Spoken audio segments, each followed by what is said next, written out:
So there are almost 25,300 members that are striking right now. The CEO of Ford, Mary Barra, she's pissed right now. She's saying that there is no real intent on making deal.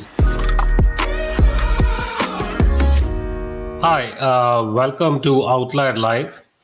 So imagine if you are sitting in a room and kids are playing in that room and you decide to give candy to one kid. Guess what is going to happen? The other kids want candy as well. And I think it's the same thing that is happening in the union worker strike that we are seeing. Few weeks ago, we saw that UPS strike happened. That uh, you know um, the other like few other strikes happened, and after looking at those strikes, in my opinion, these guys saw that, hey, these guys got the pay raise. Why not we also go to the strike? So I think same thing, it's catching up. We may see more strikes, like we saw that writer guild strike. Of course, there was some reasons behind it. They were like striking against the rise of AI and all of that. But here, we probably see more of these strikes in coming time. But see, let's see how it impacts the industry. So there is an ongoing strike which is impacting companies like General Motors, Ford. So the strike is almost in its 18th day now, and there looks like both parties are trying to negotiate, trying to get a deal, but nothing has happened so far. So there are almost 25,300 members that are striking right now.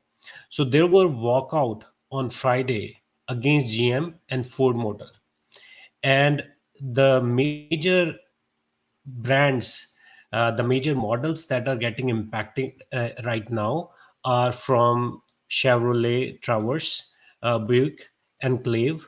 Then on Ford side, Explorer and Aviator. So these are some of the models that are getting impacted due to this strike.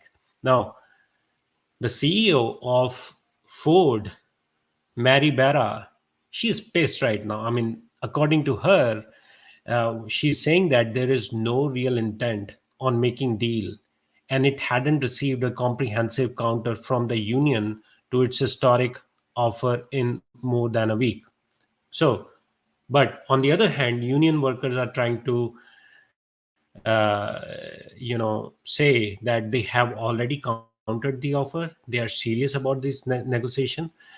So both sides of this strike, both sides, on one hand the company, and on the other hand the workers who are striking, there is a limit, right? So there is a limit, and there are going to be impacts, right? So on the side of workers, they are probably going to lose jobs. A lot of these workers probably are going to lose jobs, or at least they're going to be furloughed. So there are almost 500 workers that are already furloughed from both GM and Ford side, and you may see this number increasing, right? So let's look into some of the potential impact of this strike.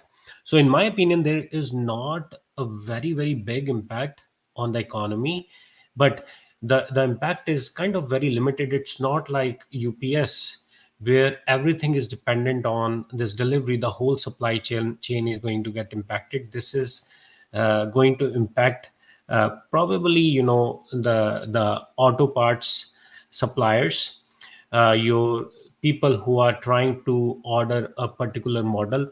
For example, if I'm interested in, oh, I want to buy a new Blinken aviator with these upgrades, right?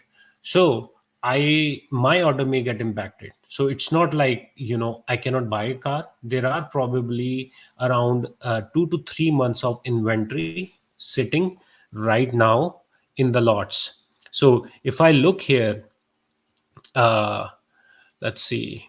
Okay, so Ford has enough vehicles on hand to last about 2 months. GM's inventory is little smaller. So as you can see that right now you will find a car, but the problem is that if this strikes go beyond 2 months, 3 months, the prices may start going up. You may start seeing a premium that you have to pay to buy these cars. So there's already a shortage of parts. So again, these companies are dependent uh, on these parts, right? So there are suppliers for that. They are not going to fire their employees. There is a risk because there is a labor shortage in the market, right? So they can't just say, okay, yeah, there's a strike, hey guys, we're firing you, because it's going to be harder for them to employ them again in future when everything goes back to normal. But if they keep them employed, they are going to see a risk of running out of cash. So there is a real risk in this industry if this strike prolongs. So I am assuming that both parties are trying to get this thing resolved, so that everything can go back to normal. And in fact, I was looking into Outliers dashboard. I was looking into these stocks. So GM kind of caught my attention, right? Has been down from its recent highs from $40 and closer to like $32, right? So back in early September, I was just thinking about it. Hey, yeah, there is a good opportunity in GM, right? But then this strike happened. The price started to recover. I was thinking, oh yeah, this is a great opportunity, and then that strike hit, and it dragged the stock back again. And now there is a fear in the market. I mean, it's not just like people look at the strike, they do not understand the real consequence, the real impact. And then there is a widespread of fear in other industries, in other sectors as well, because of this strike. So that is definitely is happening right now, and we are seeing that impact, and we are seeing stock pullbacks because of this.